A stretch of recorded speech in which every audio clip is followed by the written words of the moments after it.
third reading of bills, final passage. Madam Majority Leader Becker. Thank you, Madam Speaker. I move to lay over House Bills 1237, 1286, and House Bill 1318 till Friday, April 28th. All right, seeing no objection, those bills will be laid over. Mr. Randall, please read the title of Senate Bill 256. Senate Bill 256 by Senator Lambert, also Representative Hamner, concerning hospital reimbursement rates for the 2017-18 state fiscal year. Madam Majority Leader Becker. Thank you, Madam Speaker. I move for the passage of Senate Bill 256 on third reading and final passage. All right, Representative Hamner. Thank you, Madam Speaker. And colleagues, you might have noticed that Senate Bill 256 has been on our calendar for several days, and as well as Senate Bill 262, which is up next. We had been holding on to these bills. They're critical budget balancing bills. They are joint budget committee bills.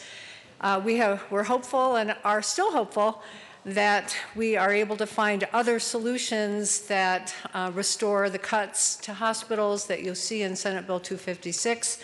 We're also, I'll end the conversation there and make some comments on 262 when that one comes up. But as you remember, because the hospital provider fee revenue is pushing us up to the Tabor cap, if we don't reduce that revenue as we are in this bill, then we would be issuing Tabor refunds of $264 million and cutting the general fund budget by the same amount. So it's a very critical bill. I ask for a yes vote on Senate Bill 256. Representative Rankin. Thank you, Representative Hamner. I think you've said it well. I do want to, I'm sure by now we all understand what will happen if we don't pass this bill, orbital bill. We will go back and reduce other funding by $264 million, which will take money out of transportation, education, and just about every other thing that, many of the things that we hold dear. So it's very important to this year's budget to pass this bill and then find other solutions. So thank you for a yes vote.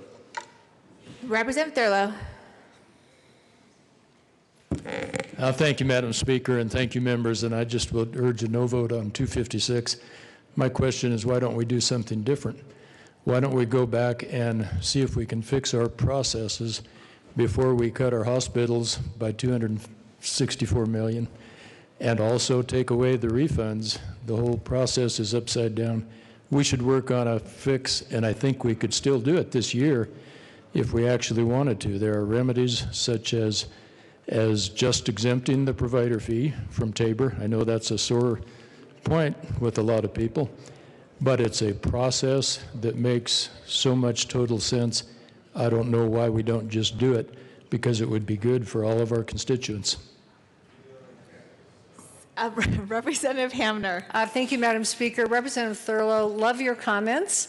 One of the reasons that we decided that today was the day we needed to move on these bills, if anyone has noticed, we don't have very many days left to finish our work. And the reason that we, and the fact that we haven't passed this bill or the next one on our calendar today is holding up our ability for the Budget Committee to come together in a conference committee and resolve the differences between the House and the Senate. Having said that, there is still time, however, for other legislation to work and go through the system and amend the long bill, even if we have closed it out as a budget committee.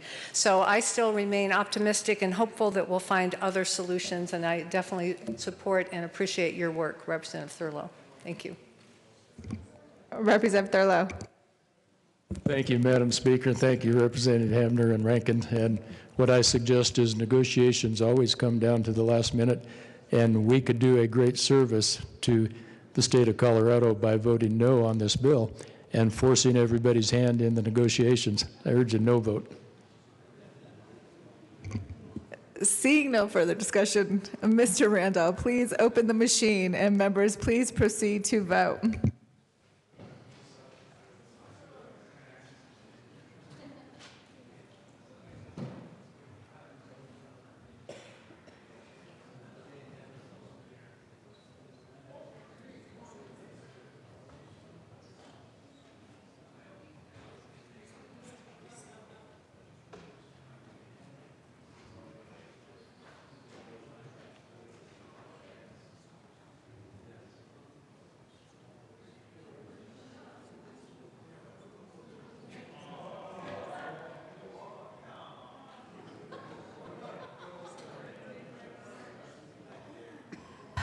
Did not want to get here.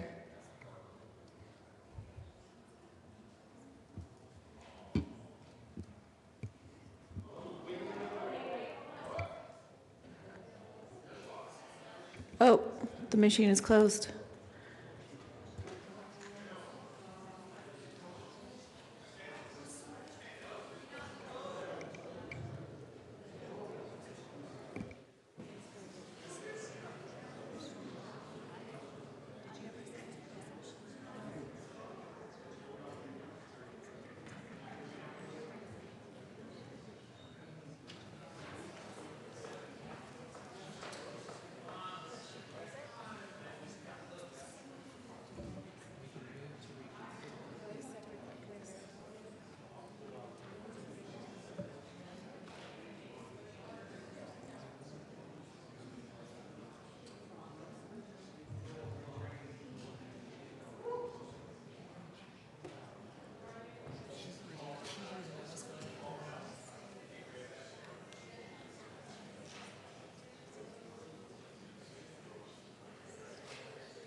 Never a dull moment.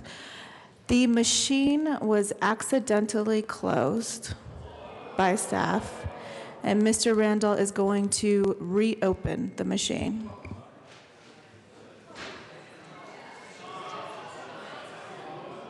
Mr. Randall, please close the machine.